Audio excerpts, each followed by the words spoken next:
Avec Grégory Volokin qu'on retrouve du côté de New York. Bonjour Grégory, vous êtes avec nous chaque après-midi. Président de Mescard Financial Services, Aurélie le disait, il y a effectivement beaucoup de statistiques là qui sont sorties chez vous avant le week-end de Thanksgiving. Qu'est-ce que vous en retenez ?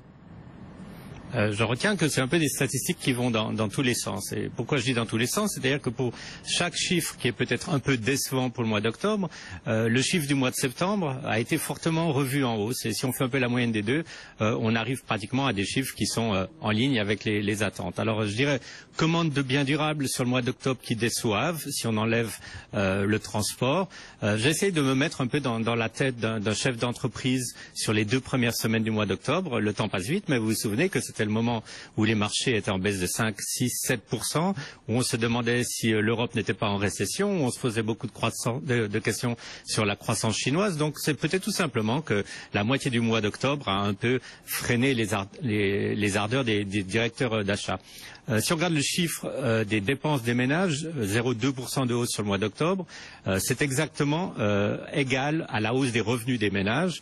Donc on peut dire que pour une fois, les Américains sont relativement raisonnables, ils ne dépensent pas plus que ce qu'ils gagnent. C'est des chiffres qui nous apprennent pas grand-chose. Et même le chiffre de l'emploi, c'est la première fois qu'on a de nouveau un chiffre avec plus de 300 000 demandes d'indemnisation chômage. C'est un chiffre hebdomadaire. Moi, j'aime pas trop faire de commentaires sur un chiffre d'une semaine. Il suffit qu'il y ait, par exemple, une entreprise qui licencie 10, 15 000 employés et ça peut avoir un impact démesuré. Par exemple, il y a beaucoup de casinos qui ont fermé leurs portes à Atlantic City. C'était des milliers de personnes qui ont été mises au chômage et ça explique peut-être ce chiffre un peu décevant. Merci Grégory, on vous retrouvera juste après l'ouverture, tout à l'heure 15h45 pour détailler avec vous les premiers mouvements de la séance à Wall Street. Les indices sont relativement stables à une grosse vingtaine de minutes de l'ouverture maintenant aux États-Unis. Depuis New York, des indices américains qui ne font pas grand-chose 20 minutes après l'ouverture. Grégory, c'est vrai qu'on se prépare surtout pour Thanksgiving demain, jour férié évidemment aux États-Unis. Il n'y aura pas de marché, ce sera, bon, j'imagine une demi-séance très très calme vendredi aussi. Oui, je crois que la seule chose qu'il faudra vraiment surveiller vendredi, c'est quelle va être la réaction du cours du pétrole à la réunion de l'OPEP. C'est clair qu'aujourd'hui, on voit justement, vous le disiez, dans les services pétroliers, dans toutes les compagnies liées au secteur de l'énergie, des baisses très très importantes. Et ça indique quoi? Ça indique qu'on a peur d'une déception de la part de l'OPEP, mais je pense que l'OPEP de toute façon ne va pas communiquer en avance ce qu'ils vont décider demain, que donc s'il y a une surprise vendredi, c'est là qu'il faudra voir des mouvements dans les marchés. Bon, et le pétrole, lui, le WTI était au plus bas depuis 4 ans, on est tombé à $73 désormais. Grégory, on a eu pas mal de statistiques, on les commentait tout à l'heure avec vous dès 15h. Là, est-ce qu'on peut revoir un petit peu ce qui est important de retenir de cette série de chiffres qui portent notamment sur le mois d'octobre? Oui, je dirais qu'au niveau de la consommation, au niveau des salaires, il n'y a pas eu de surprise. On est toujours sur une hausse mensuelle de 0,2%. Donc pas d'indication autre que un consommateur qui a repris un peu de confiance, mais n'est pas non plus en train de se précipiter à acheter aveuglément. Au niveau des commandes de biens durables, il y a un petit trou d'air au mois d'octobre. Par contre, le mois de septembre a été revu à la hausse et on peut, je pense, expliquer ce trou d'air du mois d'octobre au fait qu'il ne faut pas oublier que la moitié du mois d'octobre avait été très influencée par la lecture qu'on avait de la croissance en Europe, de la possibilité que l'Allemagne rentre carrément en récession. Ce n'est pas arrivé, les marchés ont rebondi, mais ça a dû quand même influencer beaucoup les décisions d'achat en infrastructure de la plupart des secteurs d'achat au mois d'octobre. Bon, est-ce qu'on a déjà quelques éléments un peu autour du Black Friday? Là, ça va commencer dans quelques heures, j'imagine, chez vous. Ça va commencer très fort, a priori.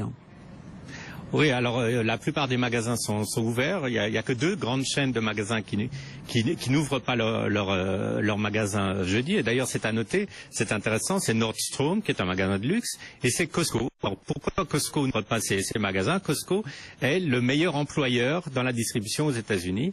Leurs employés sont les mieux payés, sont ceux qui ont la meilleure couverture sociale et ils ont aussi des vacances, donc on les laisse tranquilles en famille le jour de Thanksgiving Day. Les autres magasins, ils vont tous ouvrir entre 5h et 6h du soir demain avec ce qu'on appelle des doorbusters.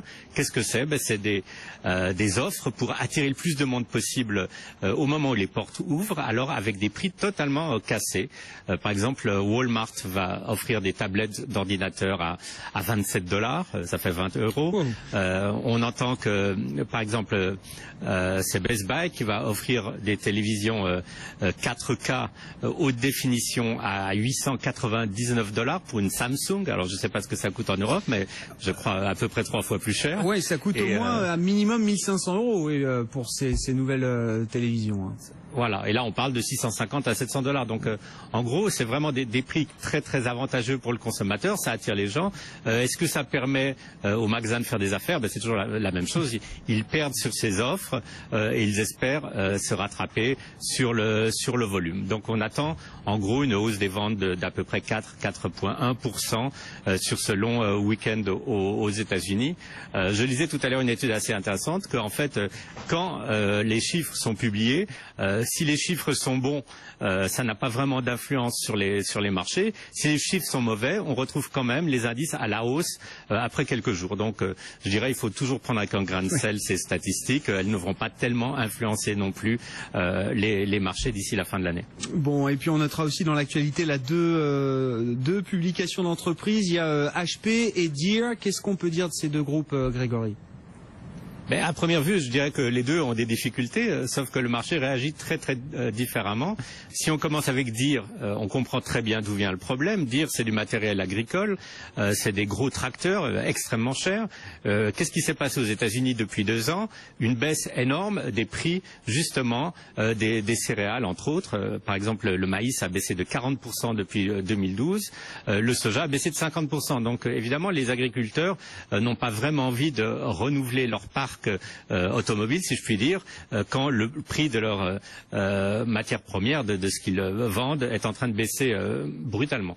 Pour Hewlett, c'est très très différent. Le marché réagit bien à leurs résultats. Pourquoi? Il y a une amélioration des marges relativement nette. Par contre, il y a une baisse très importante, je dirais, des ventes dans la plupart de leurs secteurs d'activité. Alors, si vous regardez le secteur des services, c'est une baisse de 7%. Vous regardez les serveurs, c'est une baisse de 4%. Le software aussi. Alors qu'est-ce que le marché aime tellement? C'est un peu la promesse que Hewlett va l'année prochaine se séparer en 2 compagnies. Une compagnie qui est censée être focusée, si je puis dire, sur la croissance, et une compagnie qui va être un peu la compagnie qui dégage beaucoup de cash flow. Je dirais il y a un hic. La compagnie qui dégage du cash flow, c'est celle qui s'en sort le mieux sur ce trimestre. C'est celle qui vend les ordinateurs personnels, qui n'est quand même pas un business d'avenir, mais il y a une hausse de 4%. Et la compagnie qui est censée être croissante, c'est celle qui a des ventes en baisse. Donc je crois, ce qui est intéressant de voir, c'est que les maisons de Wall Street, qui ont tout intérêt à avoir la main dans ces futurs aménagements de la compagnie, qui vont leur apporter beaucoup d'argent, elles sont toutes très positives ce matin, et le titre est en hausse de 2%. Bon, voilà pour HP et Deere. Tiens, on peut dire un mot au passage aussi de la nouvelle valorisation d'Uber, hein, donc les VTC. On était à 17 milliards de dollars de valorisation. C'est pas coté, bien sûr, hein, donc c'était un tour de table en juin dernier qui valorisait le groupe à 17 milliards. Là, il y a un nouveau tour de table qui est en train de se faire là pour lever peut-être un peu plus d'1 milliard, et la valorisation est doublée là par rapport à celle du mois de juin en moins de 6 mois, Grégory. C'est quand même impressionnant. Hein. C'est très impressionnant. On arrive à une valorisation avant que la compagnie soit introduite en bourse de 40 milliards de dollars. Et en fait, les investisseurs qui rentrent maintenant ne sont pas des enfants de cœur. C'est par exemple T. Rowe Price. Alors moi, ça me fait un peu sourire quand je vous écoutais tout à l'heure parler du plan de relance en Europe de 23 milliards d'euros, et de voir que Uber, qui en fait n'est qu'un système de taxi amélioré, atteint déjà 40 milliards avant que cette compagnie ne soit encore introduite en bourse. Ça montre à quel point le dynamisme d'une nouvelle économie peut créer de la richesse, et peut-être c'est une leçon aussi à tirer. Bon, ça fait partie évidemment de ces valeurs techno aux États-Unis, avec des valorisations à 11 chiffres. Merci beaucoup Grégory. Grégory Volokin, le président de Mescart Financial Services, qui était avec nous depuis New York. Et bon week-end de Thanksgiving, Grégory. On vous retrouvera lundi évidemment pour suivre l'actualité aux États-Unis. BFM Business. Plus que Netflix, selon Bloomberg, le géant américain des VTC connaît effectivement une croissance fulgurante. En juin dernier, la société était valorisée 17 milliards de dollars. Et là, à la faveur d'une nouvelle levée de capital, Uber va plus que doubler sa valorisation. Écoutez l'analyse de Grégory Volokin, le président de Mescart Financial Services à New York. On arrive à une valorisation avant que la compagnie soit introduite en bourse de 40 milliards de dollars. Et en fait, les investisseurs qui rentrent maintenant ne sont pas des enfants de cœur. C'est par exemple T. Rowe Price. Alors moi, ça me fait un peu sourire quand je vous écoutais tout à l'heure parler du plan de relance en Europe de 23 milliards d'euros et de voir que Uber, qui en fait n'est qu'un système de taxi amélioré, atteint déjà 40 milliards avant que cette compagnie ne soit encore introduite en bourse. Ça montre à quel point le dynamisme d'une nouvelle économie peut créer de la richesse et peut-être c'est une leçon aussi à tirer. Grégory Volokin, le président de Mescart Financial Services à New York.